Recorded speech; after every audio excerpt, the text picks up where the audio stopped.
नमस्कार शेतकरी मित्रांनो, मी शेती मित्र अकबर पटेल, शेती मित्र ॲग्रो टेक्नॉलॉजी आपल्या आवडत्या यूट्यूब चॅनलवरती आपले पुन्हा एकदा स्वागत करतो। तर मित्रांनो, आज आपण पाथर्डी तालुक्यातील पवळवाडी ह्या गावात आलेलो आहेत आणि येथील जे युवा शेतकरी आहेत श्री शुभम चव्हाण यांचे आपण ह्या डाळिंबाच्या प्लॉटवरती भेट देण्यासाठी आलेलो आहेत। आणि ह्या डाळिंबाच्या प्लॉटसाठी त्यांनी पूर्णपणे आपल्या शेती मित्र ॲग्रो टेक्नॉलॉजी कंपनीच्या माध्यमातून पूर्ण सेंद्रिय खतांचा आणि जे औषधांचं आपण त्यांना नियोजन दिलं होतं तर त्याचा त्यांनी पुरेपूर वापर केलेला आहे आणि त्याच्यातून त्यांना काय रिझल्ट जाणवला आज आपण त्यांची प्रतिक्रिया घेणार आहेत। पण साधारणतः मित्रांनो, हे ज्या गावात आपण आलेलो आहेत तिथं बरेचसे शेतकरी म्हणजे डाळिंबाचं पीक मुख्य पीक त्यांचं आहे आणि डाळिंब पिकावरती जास्त करून इथं शेतकरी वेगवेगळे प्रयोग करत असतात। तर असंच एक प्रयोग आज त्यांनी आपल्या कंपनीच्या माध्यमातून नियोजन घेऊन केलेला आहे। ह्याच्या अगोदर ते रासायनिक खतांचा वगैरे वापर करत होते, त्याच्यात हातात काय बदल झाला हे आपण प्रतिक्रिया त्यांच्याकडून जाणून घेऊया। आता शुभम, तू नमस्कार करून तुझं नाव गाव सगळं सांग। नमस्कार चालू ठेवा। नमस्कार मित्रांनो, मी शुभम चव्हाण, पवळवाडी, राहणार पवळवाडी, मुक्काम पोस्ट खांडगाव, तालुका पाथर्डी, जिल्हा अहमदनगर या ठिकाणाहून बोलतोय। काही नाही, बोल बोल। मी आता शेती मित्र कंपनीचे गेल्या 2 वर्षापासून आपण खत वापरतोय। पहिल्या वर्षी आपण समजा पूर्णपणे ऑर्गॅनिकचा डोस घेतलेला होता त्यांच्याकडून। ऑर्गॅनिक मध्ये आम्हाला एक असा रिझल्ट आणून आला का समजा आम्ही जे केमिकल वापरत होतो त्यामुळे आपल्या बागावरती जास्त बुरशी जास्त दिवस ऍक्टिव्ह राहायची नाही का, ज्यामुळे काय व्हायचं आपल्या बागावरती बसका, तेल्या, डांबऱ्या यासारखे म्हणजे जास्त रोग आपण आपलं झाड त्याला लई बळी पडायचं समजा। तर समजा आपण जे ऑर्गॅनिक वापरायला सुरुवात केली 2 वर्षापासून तेव्हापासून आम्हाला अति उत्तम असा रिझल्ट भेटलेला आहे। तर साईजसाठी पण एकदम पुरेपूर अशी साईज पण होती, समजा 500-600 ग्रॅम पर्यंत प्रतिफळाची साईज होती। आता समजा आपण हा बाग 4थ्या वर्षीचा आहे समजा, तुम्ही बघू शकता। आपण आता समजा या वर्षी आपण एप्रिल महिन्यामध्ये बाग धरलेला आहे। आतापर्यंत 100 दिवस कंप्लीट होऊन गेले, थोडे जास्त दिवस झाले। तर तुम्ही बघू शकता मित्रांनो, यावर्षी तरी पण क्लायमेट चेंजमुळे 1 वर्ष बाग लेट म्हणजे 1 महिना बाग आमचा लेट सिटिंग झालेला आहे। कारण ज्यावेळेस आपण बाग फोडला फ्लावरिंग स्टेजमध्ये पूर्णपणे पाणी आलं समजा, आणि ज्यावेळेस कळीत पाणी जातं त्यावेळेस तुम्हाला माहिती आहे कळी पूर्णपणे ड्रॉप होत असते।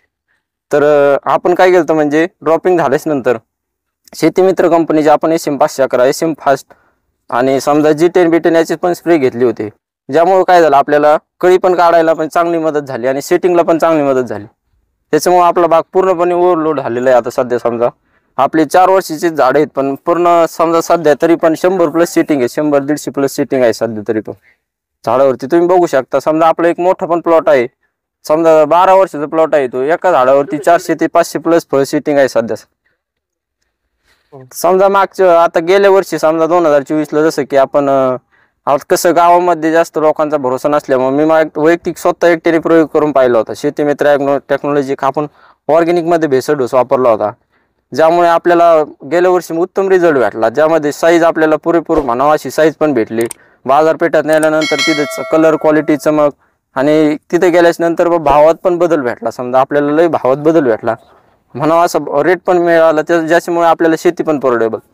कसं आहे डाळिंबाचा आता शेतीत खर्च जास्त असल्यामुळे जास्त रोगाचा प्रादुर्भाव झाला तर समजा खर्च पण निघत नाही कधी कधी, ज्यामुळे आपण ऑर्गॅनिक शेतीकडे वळलो, ज्यामध्ये आता समजा तुम्ही खर्च पण कमी असतो याच्यामध्ये आणि कसं असतं जास्त रोगाला बळी पडत नसल्यामुळे झाड यामध्ये आपल्याला फवारे पण मापत राहतात, म्हणजे समजा तिथून पुढचं सगळं शेड्यूल बदलतं। समजा आपण मापत फवारे घेऊ शकतो, खत औषधं जरी सोडायचे म्हणले तरी आपण ऑर्गॅनिक मधले जो समजा जास्त प्रयोग करतो, ज्याच्यामुळे आपला बाग जास्तीत जास्त दिवस टिकन पण आणि उत्पन्न पण चांगलं भेटणं आपल्याला हे हिशोबाने।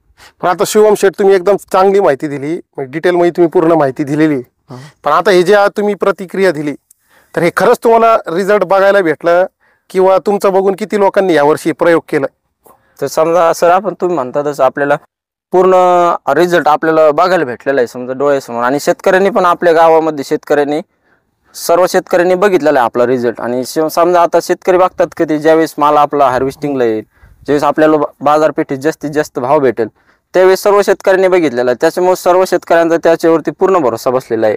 आणि ज्यामुळे काय होतं मग यंदा जास्तीत जास्त शेतकरी आमच्या गावातून जवळपास नाही काही तर 15-20 शेतकरी चांगले मोठे शेतकरी आपले ऑर्गॅनिक शेतीकडे वळलेले आहे। थोडक्यात आता तुम्ही समाधानी आहात का? हो, आम्ही पण समाधानी आहोत। आमचे शेतकरी आपले सगळे शेतकरी गावातील सगळे समाधानी आहेत, सगळ्यांची बागा फुल लोड आहेत आणि म्हणावं अशी साईज पण चालू आहे समजा सध्या. पण आता इतर शेतकऱ्यांनी हे खतं वापरायला काही हरकत आहे का? नाही, आज समजा इतर शेतकरी पण 100% डाळिंबासाठी त्यांनी ही खतं वापरली पाहिजेत. ज्याच्यामुळे काय होतं, खतं आणि समजा ऑर्गॅनिक डोस एकदम मस्त आहे त्यांचा, ज्याच्यामुळे जी तुमची खालून येणारी बुरशी आहे ती कंट्रोलमध्ये राहते. झाडाची कॅनोपी वगैरे एकदम मस्त राहते समजा, आणि साईज वगैरे एकदम परफेक्ट चालू आहे. जास्तीत जास्त दिवस खताचा पण पावर टिकून राहतो. तर मित्रांनो, आज आपण त्यांची डिटेलमध्ये पूर्ण माहिती घेतलेली आहे, त्यांची प्रतिक्रिया जाणून घेतली. तर त्यांना अतिशय उत्कृष्ट पद्धतीने हे रिझल्ट मिळालेला आहे. तर सांगायचा उद्देश फक्त एकच आहे की जास्तीत जास्त करून सेंद्रिय खतांचा जर वापर केला तर इतर बाकीचं जे रासायनिक फवारण्यांचा वगैरे होणारा खर्च आहे तो आटेगत राहतो. आणि त्याचसोबत आपल्याला आज उत्पन्नामध्ये सुद्धा या ठिकाणी बदल बघायला भेटलेला आहे. निश्चितच त्यांना याच्यातून चांगलं उत्पन्न मिळणार आहे. तर मित्रांनो, तुम्हाला जर देखील असेच तुमच्या पिकाचं नियोजन सेंद्रिय पद्धतीने करायचं असेल तर आमच्या कंपनीला एकदा अवश्य संपर्क करा. खाली स्क्रीनवरती आमचा नंबर दिलेला आहे. आणि मित्रांनो, जर तुम्हाला असेच नवनवीन व्हिडिओ पाहिजे असेल तर आमच्या यूट्यूब चॅनलला जर तुम्ही सबस्क्राईब केलं नसेल तर लगेच सबस्क्राईब करा, जेणेकरून असेच नवनवीन माहितीपूर्ण व्हिडिओ आम्ही आपल्यापर्यंत पोहोचवण्याचा प्रयत्न करत असतो.